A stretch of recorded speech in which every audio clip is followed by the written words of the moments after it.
Hello everyone and welcome back. Today I'm going to be reviewing a knife that I probably should have reviewed a couple years ago.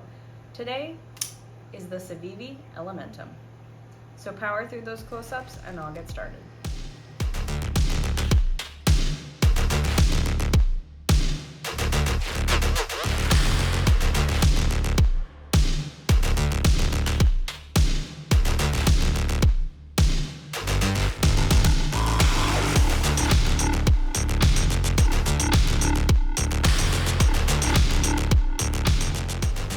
This is the Civivi Elementum. It is designed and manufactured by Civivi, a popular, well-known knife manufacturer in China. The Elementum comes in many different colors, finishes, and styles, but I'll get into that a little later on. The version that I have opens with a flipper tab, as you can see at the top here. And it is my favorite opening option, mostly because I can keep my fingers from getting bitten by the blade. Usually.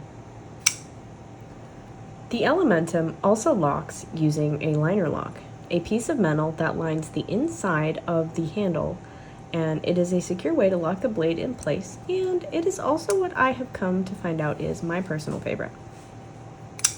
It also runs on ball bearings, which gives a very smooth action when opening or closing the knife. The blade shape that I have here is a Western Tanto. Even though I covered this in the Kube Camp video, I'm going to quickly recap the history of the Tanto blade shape. So Tanto originates from Japan and it is deeply ingrained in their history. It dates back to the Heian period, which ran from 794 to around 1185. Tanto means short sword and were worn by the samurai class in addition to their larger katana.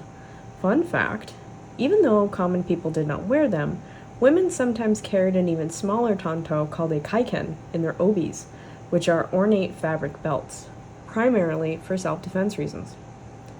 The blade grind on both sections that you see here are flat grinds, and flat grinds are one of the most common, easy to sharpen blade grinds, which are great for everyday needs, such as opening mail, slicing open chip bags instead of struggling with them, and swiftly cutting those random threads on your clothes.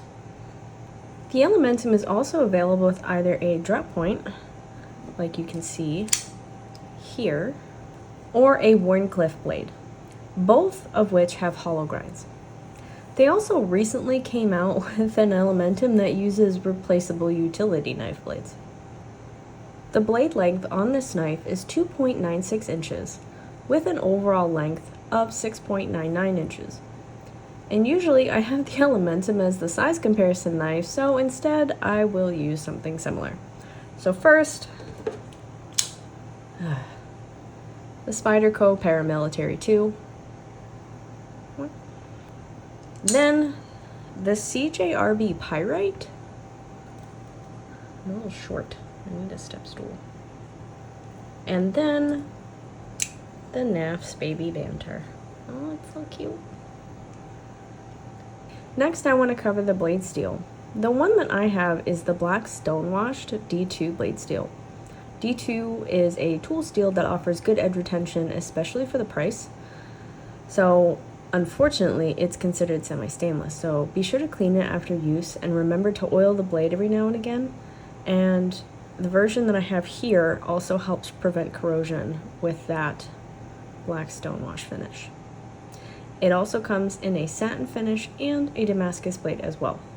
The handle material on this knife is the brass version. Unfortunately, as I record this video, this particular version is discontinued. I am sorry, I don't make the rules.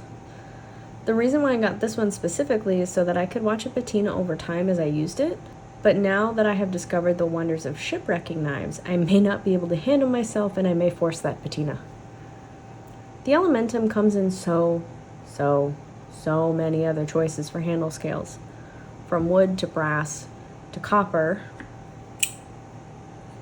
to micarta to G10 and shredded carbon fiber.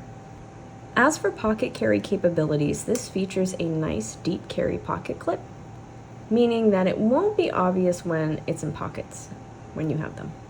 Pockets, I mean. However, it is not reversible, so it's meant for right side tip up carry.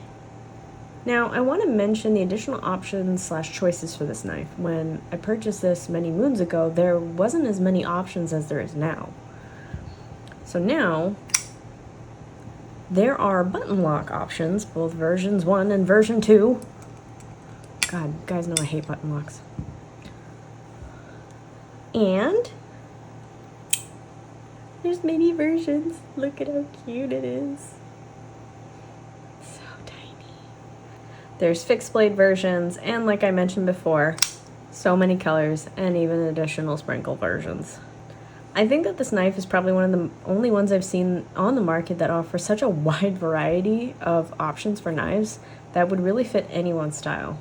And I personally picked up the mini version in copper so that I could also shipwreck it, but look at how cute it is. It's so cute, so demure. My boyfriend also had to get himself the button lock version, and we all know how much I hate button locks, but I'll show it to you because I am nice.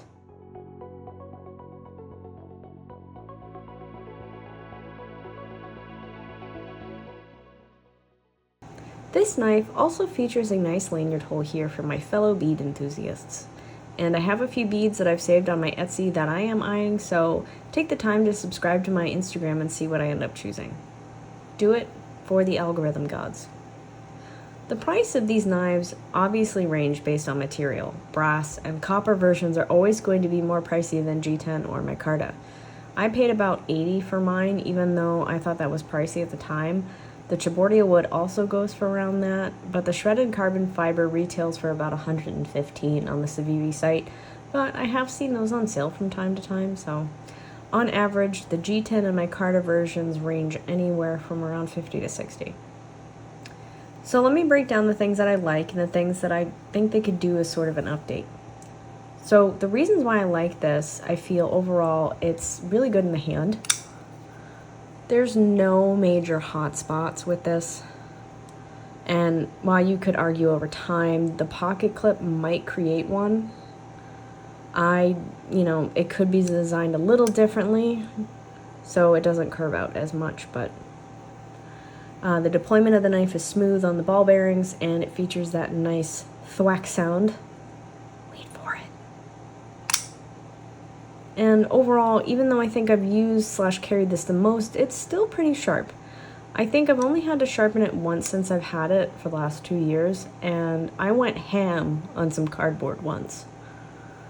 So some things that I think they could consider is offering this more in the stereotypical feminine colors. I think it would be popular with people if it came in pink or pastels even. I mean, this thing I think is popular. And the marketing for that, they could do something along, the donut style and market it as the donut light. So additionally, I feel like button locks are in right now, and while a lot of people like them, I feel like the newer knives with the upgraded steel should also be offered in the liner lock style, as well as even as just a black G10 version. So that's it. That's all I got. As always, I try to end with something inspirational, fun, or helpful, something nice because everything sort of feels like a constant storm. So my inspiration or cheat code for you today is that if you're storing books in your attic and you want to save them from some humidity damage, add a few silica packets in there with them and it can help keep the moisture away. So if you can, please subscribe and share my channel with your friends and lady friends. I would appreciate it. Thank you everyone for taking the time and making it to the end. My self-esteem thanks you.